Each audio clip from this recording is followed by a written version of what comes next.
માણાવદર મામલતદાર કચેરીમાં આરકે વિભાગમાં જમીન એન્ટ્રીમાં સમયસર કામ ન થતું હોવા છતાં કેમ પગલાં લેવાતા નથી? આરકે વિભાગની જમીન એન્ટ્રીનું કામ 51 થી તો કોઈ કામ 61 દિવસે પણ ન થયું. સમયસર કામ ન થયું હોય તો હોવાથી માણાવદર વકીલો દ્વારા મામલતદારને લેખિતમાં આયોજન આપ્યું. અમુક ખેડૂતોના કામ 34 થી 35 દિવસે કેમ થયા તપાસનો વિષય.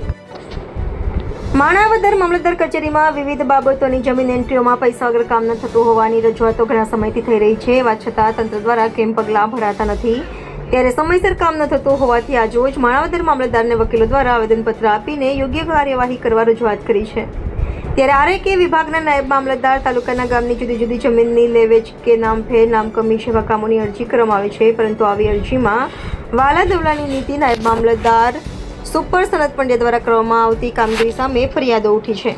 આ અંગે ખેડૂતોએ ઉચ્ચ કક્ષાએ રજૂઆત કરેલ હતી. જમીન એન્ટ્રીમાં મામલતદાર કચેરીના આરકે વિભાગના ખાનગી વહીવટ કરો તો નિયમના નડે. જો કોઈ ખેડૂત કે રજદાર ખાનગી વહીવટ ના કરે તો તેને નિયમો બતાવવામાં આવતા હોવાની ચોંકાવનારી ફરિયાદ થાય છે.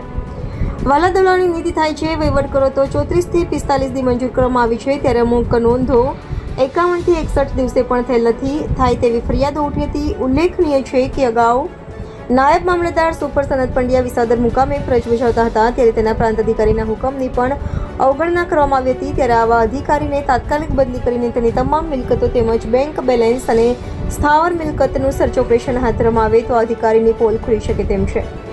અધિકારી વિરુદ્ધ અનેકવાર ધારાસભ્ય તેમજ કલેક્ટર પ્રાંત અધિકારીને પણ રજૂઆત કરેલ છતાં પણ કોઈ પ્રકારનું નિરાકરણ આવેલ નથી. આવા અધિકારીને અહીંથી તાત્કાલિક બદલી કરવાની માંગ કરવામાં આવી છે.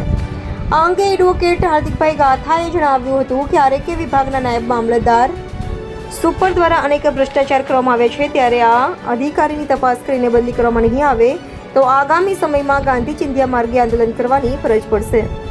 આ અંગે એડવોકેટ ભાવિલ રાઠોડે જણાવ્યું હતું કે આ અધિકારીને પૈસા આપો તો તાત્કાલિક કામ થાય. અમુક એન્ટ્રીની નોંધ 34મા દિવસે તો અમુક કામો 64મા દિવસ સુધી કરવામાં નથી આવી. આ અધિકારીઓનું વર્તન પણ યોગ્ય નહીં હોવાનું પણ જણાવ્યું હતું. સંવાદદાતા જગદીશ યાદવ, જૂનાગઢ.